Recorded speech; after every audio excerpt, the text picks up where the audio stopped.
রব্বুল আলামিন, আমরা গুনাহগার, আমরা গুনাহ করতে ভালোবাসি। আপনার নাম গফফার, আপনি ক্ষমা করতে ভালোবাসেন। আয় আল্লাহ, আমাদের গুনাহের দিকে না তাকাইয়া আপনার রহমতের দিকে তাকায়া আমাদের জিন্দেগির গুনাহগুলো আপনি মাফ করিয়া দেন। ও রব্বুল আলামিন, আমরা যারা হাত তুলেছি, আমাদের ভিতরে যারা মা হারায়া বাবা হারায়া দুইটা হাত তুলেছে, আয় আল্লাহ, এই জিন্দেগির ভিতরে আর বাবা মারে দেখতে পাইবে না। যেই সন্তান মা বাবারে হারাইয়া আপনার ঘরে বইসা আপনার দরবারে দুইটা হাত তুললো, ও আল্লাহ, এতিমের হাত আপনি খালি ফিরাইয়া দিয়েন না। এতিমের হাত কবুল করিয়া নেন, এতিমের হাত কবুল করিয়া বাবা মার কবর জান্নাতের বাগান বানায়া দেন। আয় আল্লাহ, আমাদের নিকটতম আত্মীয় স্বজন, ভাই বেরাদার, বন্ধু বান্ধব, পাড়া পড়শি, নানা নানি, দাদা দাদি, খালা ফুফু, শ্বশুর শাশুড়ি, আমাদের থেকে যারা বিদায় নিয়ে গহীন অন্ধকার কবরের যাত্রী হয়ে গেল, আয় আল্লাহ, জানি না কার কবরের কি হালাত, মেহেরবানি করিয়া আল্লাহ তাদের কবরকে জান্নাতের বাগান বানায় দেন। কিছুক্ষণ আগে একজন যুবক আমার কাছে আইসা দোয়া চাইল, তার বাবা দুনিয়ার থেকে বিদায় নিয়ে কবরস্থ হয়ে গেছে। আল্লাহ বাবার জন্য আমার কাছে দোয়া চেয়েছে, মেহেরবানি করিয়া বাবার কবরকে জান্নাতের বাগান বানায়া দেন। ও রব্বুল আলামিন, এলাকার ভিতরে যত মাইয়িত কবরস্থ হইয়া গেল, আল্লাহ প্রত্যেকটা মাইয়িতের কবর জান্নাতের বাগান বানায়া দেন। আয় আল্লাহ, এলাকার ভিতরে যত অসুস্থ রোগী আছে, আপনি শেফায়ে আজেলা কামেলা দান করে দেন। আয় আল্লাহ, এলাকার ভিতরে আপনার খাস রহমত নাজিল করেন। আয় আল্লাহ, প্রত্যেকটা নর এবং নারীকে আপনি আপনার আবেদা হিসেবে কবুল করিয়া নেন। ও রব্বুল আলামিন, আমরা যারা হাত তুলেছি, আপনি আমাদের সকলকে আপনার আবেদ বানায়া দেন। আয় আল্লাহ, গুনাহের ওই মজা অন্তর থেকে দূর করিয়া দেন, নেক আমলের ইস্পিহা অন্তরের ভিতরে জমা করে দেন। আয় আল্লাহ, 5 ওয়াক্ত নামাজ বা জামাত আদায়ের তৌফিক দেন। ও রব্বুল আলামিন, বেশি বেশি আপনার স্মরণ করার তৌফিক দেন। ও রব্বুল আলামিন, আপনার হাবিবের তরিকায় চলার তৌফিক দান করেন আল্লাহ। ও রব্বুল আলামিন, আমরা যারা হাত তুলেছি, আয় আল্লাহ, আপনি আমাদের সকলকে কবুল আর মঞ্জুর করেন। আয় আল্লাহ, আপনি আমাদের বিবি বাল বাচ্চাকে কবুল করেন। আয় আল্লাহ, যারা অসুস্থ, আপনি শেফায়ে আজেলা কামেলা দান করেন। আয় আল্লাহ, আমার নানি বড় অসুস্থ, আপনি শেফায়ে আজেলা কামেলা দান করেন। ও রব্বুল আলামিন, আপনি আমাদের দোয়া মুনাজাতকে আপনার হাবিবের তুফাইলে কবুল আর মঞ্জুর করে নেন। আয় আল্লাহ, যতটুকু আলোচনা হইল ভুল চোখে আপনি ক্ষমা করে দেন। আল্লাহ, হাদিয়াটুকু আপনার নবীর রওজা মোবারকে পৌঁছায়া দেন। আব্বাজান আদম হইতে আজ পর্যন্ত যত নরনারী, মুসলিম মুসলিমাত, মুমিন মুমিনাত দুনিয়ার থেকে বিদায় নিয়া গহীন অন্ধকার কবরের যাত্রী হয়ে গেল, প্রত্যেকের আরওয়াহ মোবারকে হাদিয়াটুকু আপনি পৌঁছায়া দেন। আয় আল্লাহ, আপনি এই মাসিক ইজতেমা সব গুজারকে কবুল আর মঞ্জুর করে নেন। আয় আল্লাহ, যারা উপস্থিত হইল প্রত্যেককে আপনি কবুল করে নেন। আয় আল্লাহ, বালা এবং মুসিবত থেকে হেফাজত করেন। আয় আল্লাহ, প্রত্যেককে আপনি সচ্ছলতা দান করেন, অভাব দূর করেন। আয় আল্লাহ, মনের নেক আশাগুলো পুরা করেন। আয় আল্লাহ, আসমানের বালা আসমানে উঠাইয়া নেন, জমিনের বালা জমিনে দাফন করিয়া দেন, হাওয়াই বালা হাওয়াই উড়াইয়া দেন। আয় আল্লাহ, আপনি মাঝখান দিয়ে শান্তির ফয়সালা করিয়া দেন। ওয়াসালামুন আলাল মুরসালিন। আমিন আমিন। ওয়ারহামনা মাআহুম বিরহমাতিকা ইয়া আরহামার রাহিমিন।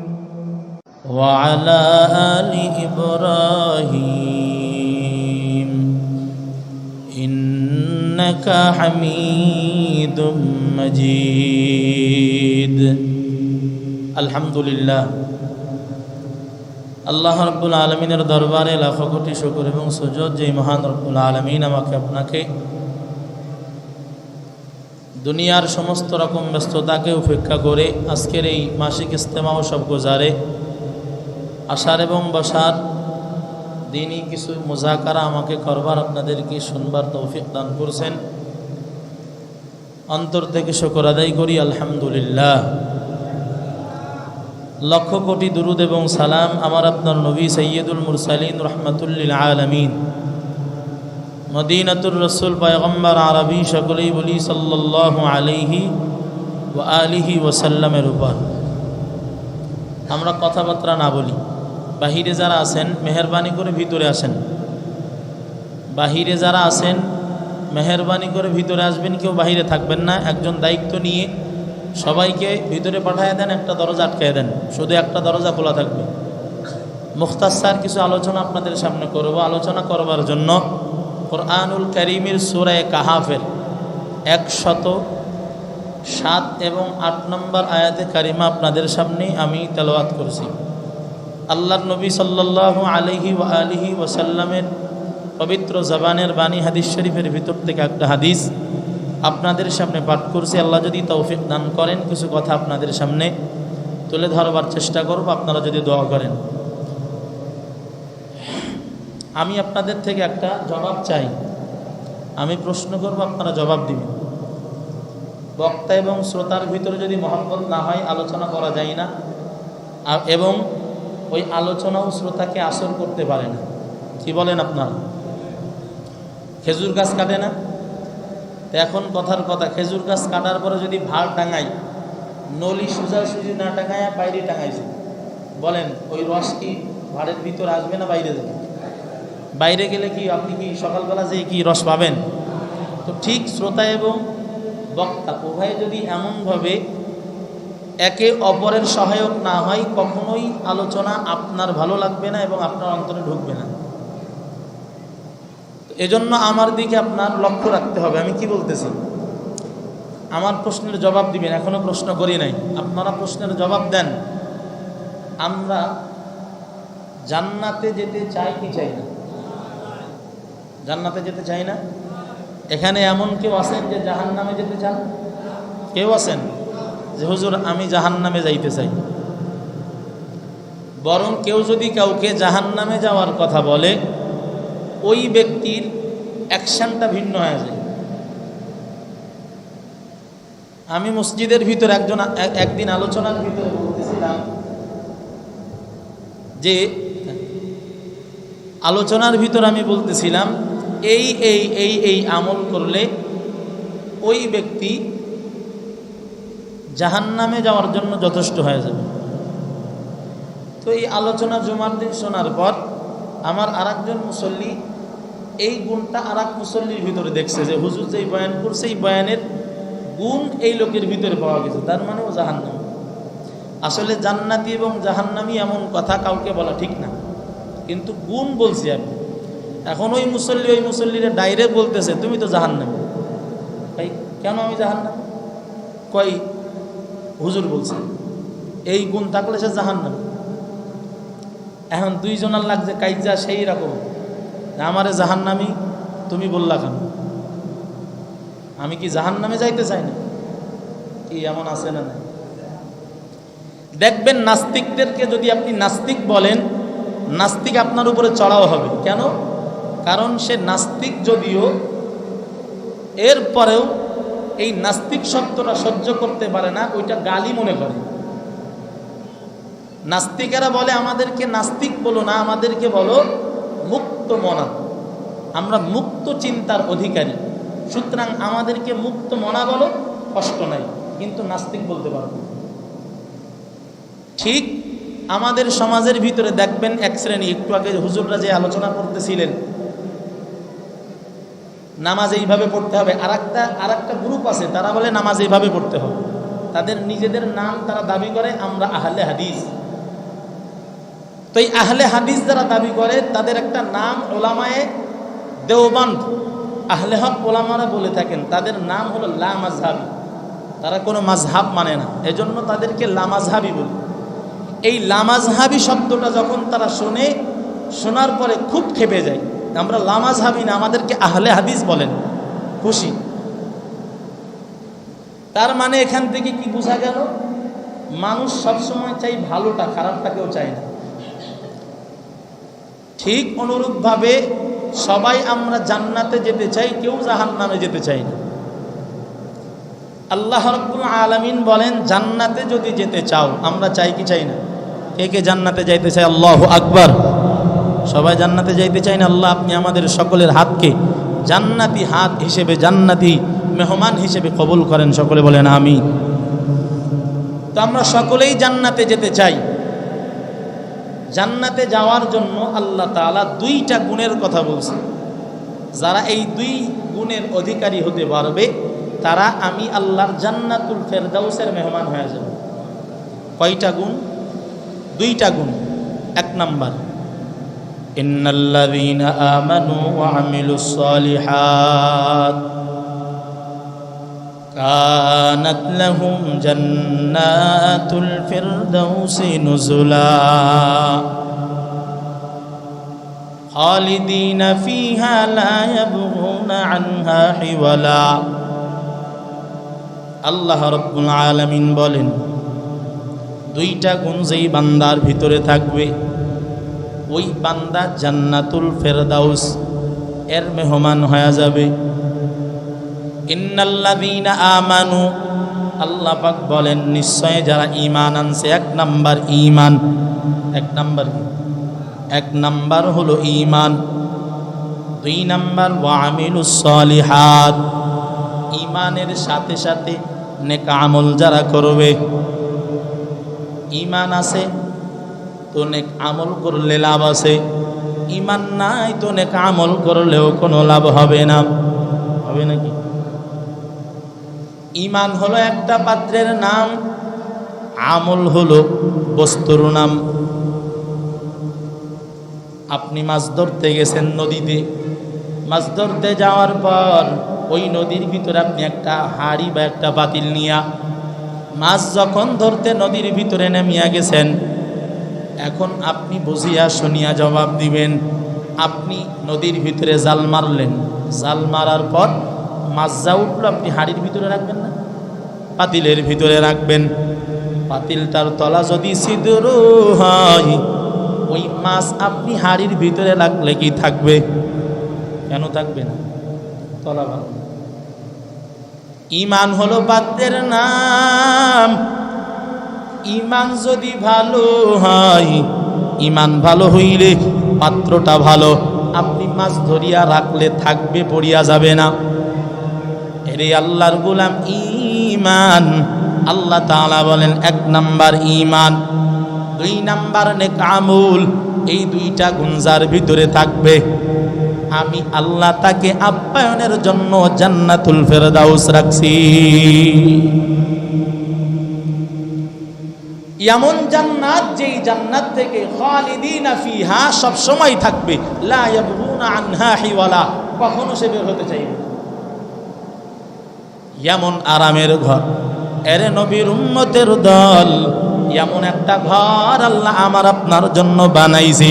এত আরামের ঘর কিসের জন্য? দুইটা গুণ যার ভিতরে থাকবে তার জন্য। এক নাম্বার নেকাম, এক নাম্বার ঈমান, দুই নাম্বার নেক আমল। ঈমানের আরেকটা নাম হলো তাকওয়া। ঈমানের নাম কি? তাকওয়া। যেই বান্দা ঈমান আনছে ওই বান্দা আল্লাহকে ভয় করে কি করে না? আর যেই বান্দা আল্লাহকে ভয় করে ওই বান্দা আল ইহতিরাজ আনিল মাসিয়াত। ভিতরে ডুব দিছো, দুনিয়ার কেউ দেখে না, আল্লাহই দেখে। ঘরের ভিতরে গেছো, দুনিয়ার কেউ জানে না, কেউ তোমারে দেখতে পারে না। আমার আল্লাহ কিন্তু আমারে আপনারে দেখে না, দেখে না।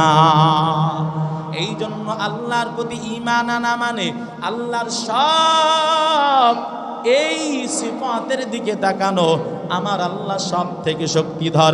ইন্নাল্লাহা আলা কুল্লি শাইইন কাদির।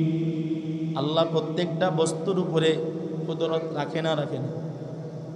এই জন্য এক নাম্বার নেক আমল, এক নাম্বার ঈমান, দুই নাম্বার হলো নেক আমল। ঈমানের পাশাপাশি নেক আমল। ঈমান যেই বান্দার থাকবে আর নেক আমল পাশাপাশি করবে, এই দুই গুণের বদৌলতে আমার আল্লাহ খুশি হইয়া ওই বান্দাকে দুইটা পুরস্কার দান করেন। কয়টা পুরস্কার? সবাই বলেন। কি গুণের বিনিময়? দুইটা গুণের বিনিময়। এক নাম্বার ঈমান, দুই নাম্বার নেক আমল। ঈমানের আরেকটা অর্থ বললাম আল্লাহকে ভয় করা, আল্লাহর ভয় অন্তরে রাখা। আল্লাহর ভয় যে করবে আর নেক আমল চালায়া যাবে, ওই বান্দাকে আল্লাহ দুইটা পুরস্কার দান করবে। এই দুই গুণের বিনিময়ে আল্লাহ কি দান করেন? দুইটা পুরস্কার দান করেন। ঈমান এবং নেক আমলের বিনিময়ে আল্লাহকে যারা ভয় করে, ভয় এবং আমলের বিনিময়ে আল্লাহ দুইটা গুণ দান করেন। দুইটা গুণের ভিতর থেকে এক নাম্বার জবানে মকবুল। যেই বান্দা এই দুইটা আমল করে, আমার আল্লাহ ওই বান্দা যেই দোয়া আল্লাহর কাছে করবে, আমার আল্লাহ সঙ্গে সঙ্গে ওই বান্দার দোয়া আমার আল্লাহ কবুল করিয়া না।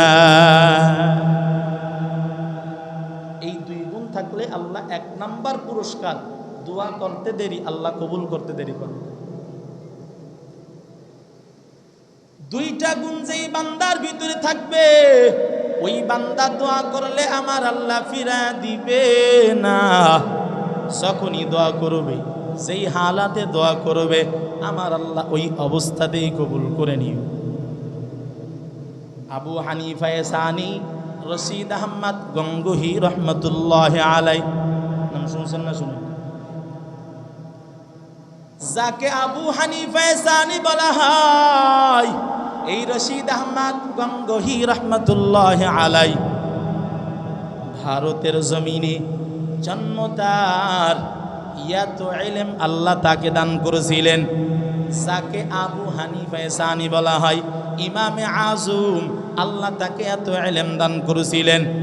ঠিক ইমামে আজমের পাশাপাশি এত ইলম আল্লাহ রশিদ আহমদকে দান করেছিলেন, গঙ্গোহী রহমতুল্লাহ আলাইকে দান করেছিলেন। এত ইলম আল্লাহ দান করেছেন, এই ইলমের মাধ্যমে দুইটা গুণের অধিকারী হইছে। আল্লাহ জবানে মকবুল বানায়া দিছে, দোয়া করতেন সঙ্গে সঙ্গে আল্লাহ কবুল করে নিতেন। এরে নবীর উম্মতের দল রশিদ আহমদ গঙ্গোহী রহমতুল্লাহ আলাই, একদিন ওনার কাছে এক আল্লাহর গোলাম আয়েশা হুজুরে ডাক দিয়া বলে, হুজুর আমার স্ত্রী বড় অসুস্থ, মাজার হাড় সমস্যা হয়ে গেছে, আপনি একটা তাবিজ দিয়ে দেন, মুঝে এক তাবিজ দিয়ে দো। রশিদ আহমদ আমাকে একটা তাবিজ দিয়ে দাও। রশিদ আহমদ গঙ্গোহী বলে, কোরআনের ভিতরে একটা ঔষধি সূরা আছে, যার নাম হলো সূরাতুশ শিফা। নাম হলো সূরাতুশ শিফা। আমরা জানি সূরা ফাতিহা 7 বার পড়ে যদি কোনো মারাত্মক কঠিন রোগীর উপরে যদি দম করা হয়, আল্লাহ তাআলা তাকে মাফ করে দেয়। তো রশিদ আহমদ গঙ্গোহী কয়, যাও তুমি গিয়া তোমার বিবিরে 7 বার সূরা ফাতিহা পড়া পানিতে দম করে খাওয়াই দাও। কয় ওসব চলবে না, সব করা শেষ, এখন আপনার কাছে আসছি তাবিজ দিতে হবে। তাবিজের পক্ষে এক গ্রুপ আছে, এক গ্রুপ তাবিজের বিপক্ষে আছে, আছে না? তাবিজ যারা বলে তাবিজ শিরিক, আসলে তারা তাবিজ শব্দের অর্থই জানে না। আউয়াজা ইউআউযু তাওয়িজান মানে আশ্রয় চাওয়া। কার কাছে আশ্রয় চাবো? সবাই বলেন কার কাছে? আল্লাহর কাছে আশ্রয় চাবো আমরা।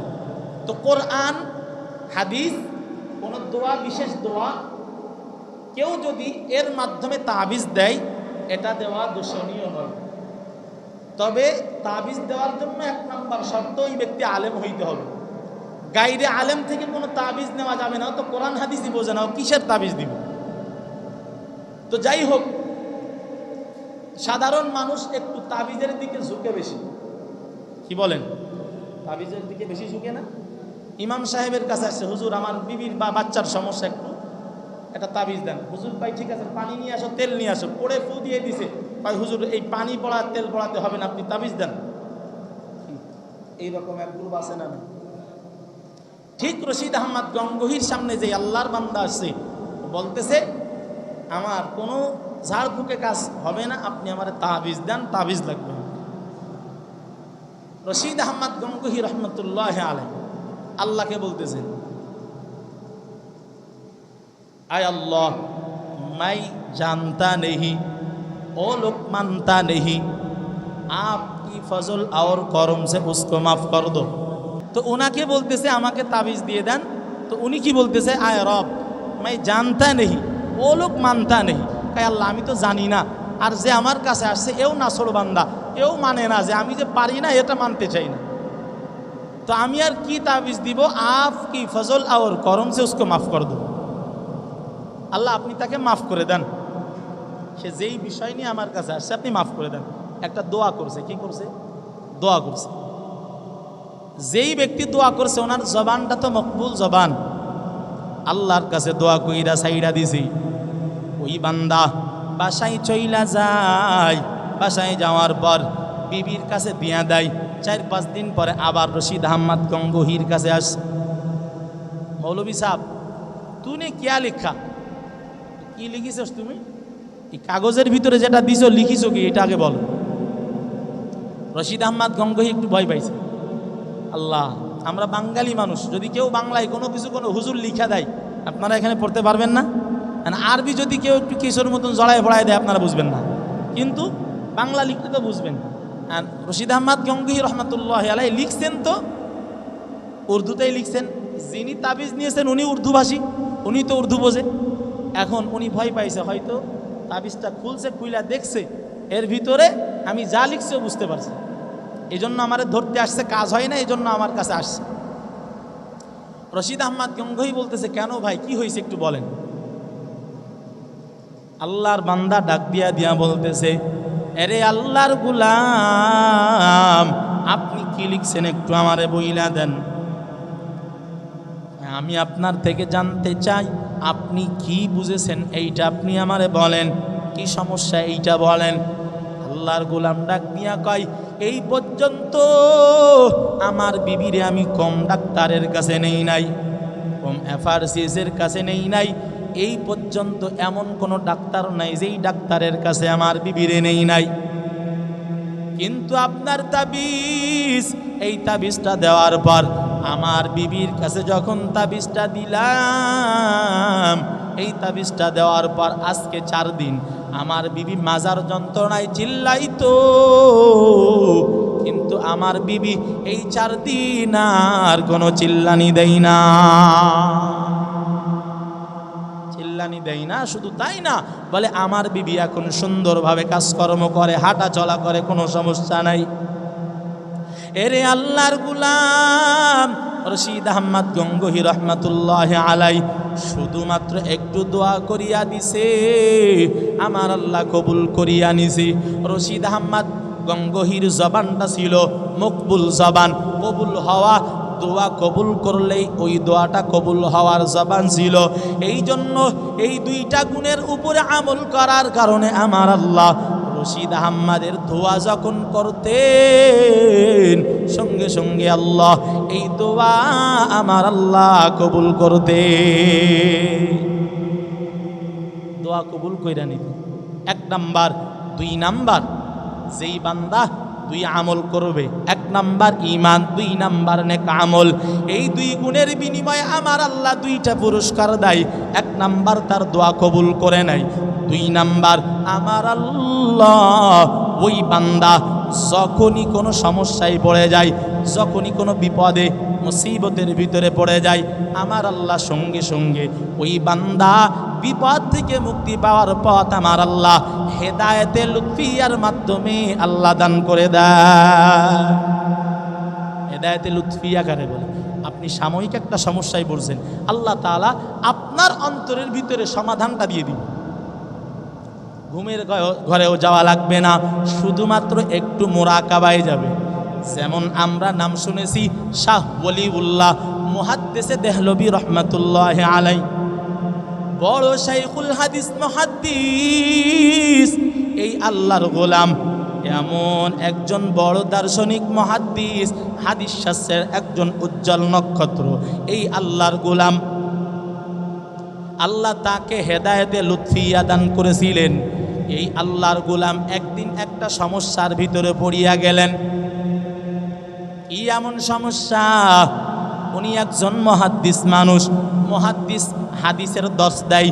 এই বান্দা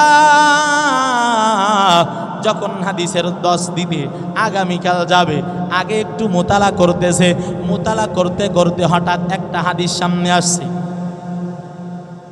একটা হাদিস মুহাদ্দিসে দেহলভির সামনে আসছে, উলামা ও উম্মতি কা আম্বিয়া ইবানি ইসরাঈলা, আমার উম্মতের উলামা বনি ইসরাইলের নবীদের মতো। রাসূল কি বলেন? আমার উম্মতের উলামারা বনি ইসরাইলের নবীদের মতো। সুবহানাল্লাহ বলবেন না? আমার কষ্ট হয়, কারণ মাইকে দেওয়ার কারণে ভিতরে শোনা যায় না। এজন্য আমার আলোচনা করতে আমি বুঝতেছি না কি বলতেছি, আপনারা শুনতে পান। যাই হোক, তো রশিদ আহমদ শাহ ওলিউল্লাহ মুহাদ্দিস দেহলভী রহমতুল্লাহ আলাই অবস্থা এমন হয়ে গেছে,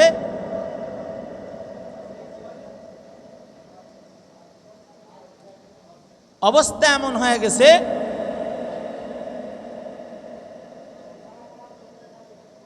শাহ ওলিউল্লাহ মুহাদ্দিস দেহলভী যখন এই হাদিসটা ওনার সামনে আসছে যে উলামা উম্মতি কা আম্বিয়া ইবানি ইসরাঈলা, আমার উম্মতের উলামা বনি ইসরাইলের নবীদের মতো। আসলে নবীরা গুনাহ করে না, উলামারা গুনাহ করে। কি বলেন আপনারা? নবীরা মাসুম, গুনাহ করে না, আর আলেমরা গুনাহ করে কি করে না? শাহ ওলিউল্লাহ মুহাদ্দিস দেহলভীর অন্তরের ভিতরে একটু এমনভাবে সন্দিহান জাগলো, আসলে কথাটা কি নবী বলছে কিনা। আগামীকাল দর্শে গিয়ে পড়াবো, এটা তো আমার জানা লাগবে আসলে নবী এই হাদিসটা বলছে কি বলছেন।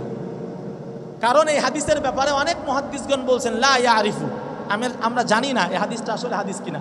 অনেকেই বলছে লা সাবাতা, এর কোনো সাবেত নাই। অনেকেই বলছে লা আসলান, এর কোনো আসল নাই। এক একজন এক এক এই হাদিসের ব্যাপারে মন্তব্য করছে, যার কারণে শাহ ওলিউল্লাহর অন্তরের ভিতরে সন্দেহ জাগছে আসলে হাদিসটার সনদ নিয়ে নবী বলছে কি বলছেন। শাহ ওলিউল্লাহ এখন কিছুক্ষণ এই সমস্যায় পড়ে যাওয়ার কারণে কিছু সময়ের জন্য মুরাকাবায় চলে গেছে। ঘুমের ঘরে নাকি জাগনা অবস্থায়? সবাই বলেন। জাগনা অবস্থাতে একটু ধ্যান করছে, রসুল বলছে কি বলছে না। শাহ ওলিউল্লাহ এমন একজন ব্যক্তি, লম্বা হয়ে যাবে, সংক্ষেপে সারতে হবে। শাহ ওলিউল্লাহ তো আল্লাহর নবীর হাতের রুটি এবং হালুয়া রসুল নিজে খাওয়াই দিছে। মদিনার সফরে আল্লাহর নবী নিজ হাতে শাহ ওলিউল্লাহরে রুটি খাওয়াই দিছে। সেই মুহাদ্দিস দেহলভী হলো শাহ ওলিউল্লাহ, এমন একজন ব্যক্তি। এই শাহ ওলিউল্লাহ কিছু সময়ের জন্য যখন মোরাকাবায় গেছে, মোরাকাবায় যাওয়ার পরে এখন দেখতেছে উনি একটা ওলামাদের মজলিস, যেই মজলিসে আল্লাহর রসুল বসা। সুবহানাল্লাহ বলেন। আলেমদের একটা মজলিসে আল্লাহর নবী বসা, এবং নবীর পাশে বনি ইসরাইলের সব থেকে জবরদস্ত নবী মুসা কালিমুল্লাহ, উনিও রসুলের পাশে বসা। তো শাহ ওলিউল্লাহ দেখতেছেন মুসা নবী আল্লাহর নবী আমাদের নবীর কাছে প্রশ্ন করতেছে, ইয়া রাসূলুল্লাহ, একটা প্রশ্ন আপনার কাছে জানতে চাই। যেহেতু আপনার উম্মতের ওলামারা এখানে বসা, সেহেতু আপনার কাছে এই প্রশ্নটা আমার জানাই দরকার। কি প্রশ্ন করতে চান? আমার প্রশ্নটা হলো এই, আমি শুনেছি আপনি নাকি বলেছেন উলামা ও উম্মতি কা আম্বিয়া ইবানি ইসরাঈল, আমার উম্মতের ওলামা বনি ইসরাইলের নবীদের মতো। এ কথাটা কি আপনি বলেছেন? আল্লাহর নবী বলে হ্যাঁ আমি বলছি। কে বলছে? মুসা নবী প্রশ্ন করতেছেন, জবাব দিচ্ছেন কে? শাহ ওলিউল্লাহ জবাব শুনতেছেন, আল্লাহর নবী জবাব দিচ্ছেন হ্যাঁ এই কথাটা আমি বলছি। তো আপনি কেমন করে কথাটা বললেন? আমরা তো গুনাহ করি না, আপনার উম্মতের ওলামারা তো গুনাহ করে, তাহলে এক হয় কি করে? আল্লাহর নবী বলে সব দিকে ইঙ্গিত দেওয়া হয় নাই, নবী বলা হয় নাই, নবীদের মতো বলা হয়েছে। তার মানে একটা সিফত, একটা গুণের দিকে তাকায় বলা হয়েছে। সব দিক তাকানো হয় নাই, একটা গুণের দিকে তাকায়। উলামাদের মর্তবা, আলেমদের ইজ্জত সম্মান বনি ইসরাইলের নবীদের মতো এমন, এটা বড় বোঝানো হয়েছে। নবী তা না, নবীদের মতো যে কোনো একটা সাইড। তা যেহেতু আপনি বলছেনই, তাহলে আপনার উম্মতের ওলামারা তো আপনার সামনেই বসা, তাহলে আমি একটু পরীক্ষা করতে চাই, আপনি কি অনুমতি দিবেন? আল্লাহ নবী বলেন, হ্যাঁ আপনি পরীক্ষা করতে পারেন, সমস্যা নেই। আল্লাহ নবী বলেন, যেহেতু আমি বলছি আর আপনি যেহেতু প্রশ্ন করতেই চান, ঠিক আছে আপনি পরীক্ষা করেন। মুসা নবী কেমন নবী আপনারা তো জানেন। আল্লাহর সাথে কত কথোপকথন করছে। এই মুসা পয়গম্বর, উনি খুব চালাক পয়গম্বর। আল্লাহ 9 জন স্পেশাল রসুল দুনিয়াতে পাঠিয়েছিলেন। এই 9 জন স্পেশাল রসুলের ভিতর থেকে মুসা নবী একজন।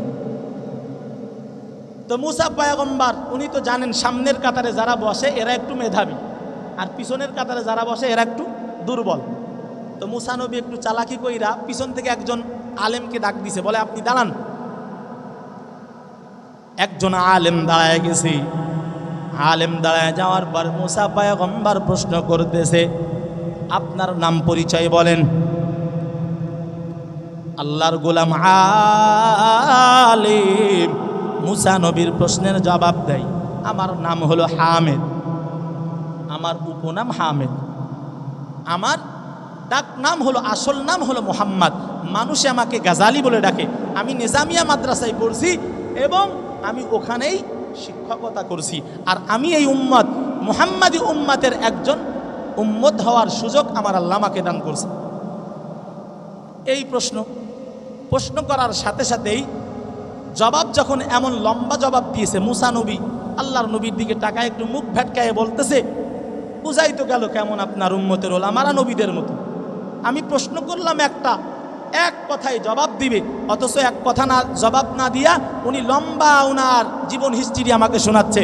আমার নাম এই, উপনাম এই, মানুষ আমাকে এইটা বলে ডাকে, আমি অমুক মাদ্রাসায় পড়ছি, অমুক মাদ্রাসায় শিক্ষকতা করছি, আমার এই উম্মতের আমি একজন উম্মত হওয়ার সুযোগ আল্লাহ দিয়েছি। এত কথা কেন শোনাইল? বুঝাই তো গেল আপনার উম্মত কেমন নবীদের মতো। এই কথা বলার পর মুসা নবী বলে, আচ্ছা নবী, আপনার এই উম্মত এমন কথা বললো কেন, এত জবাব দিল কেন?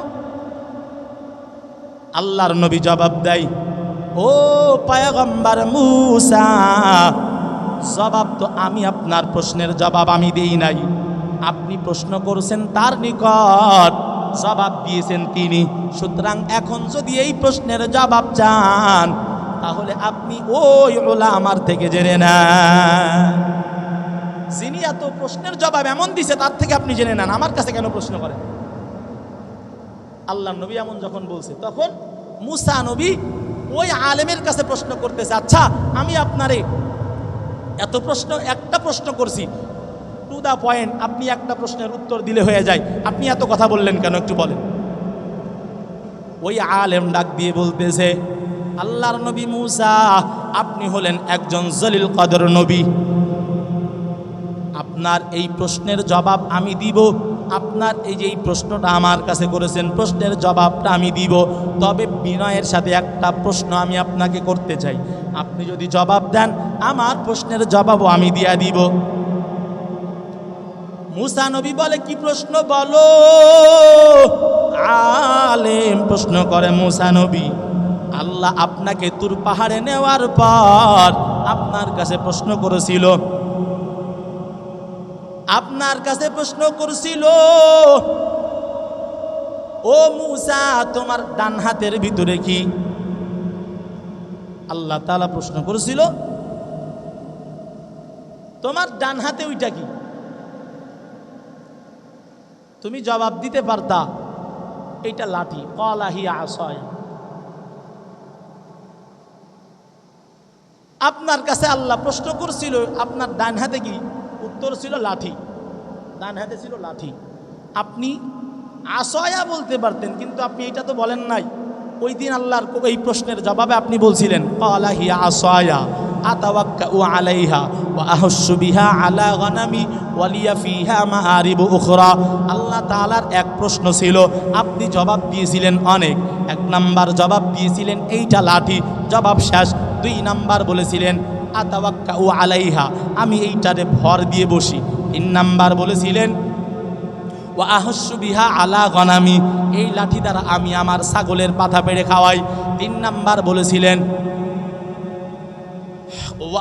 ওয়ালিয়া ফিহা মারিবু উখরা, এই লাঠি দ্বারা আমার অনেক কাজ হয়, অনেক কাজ হয়।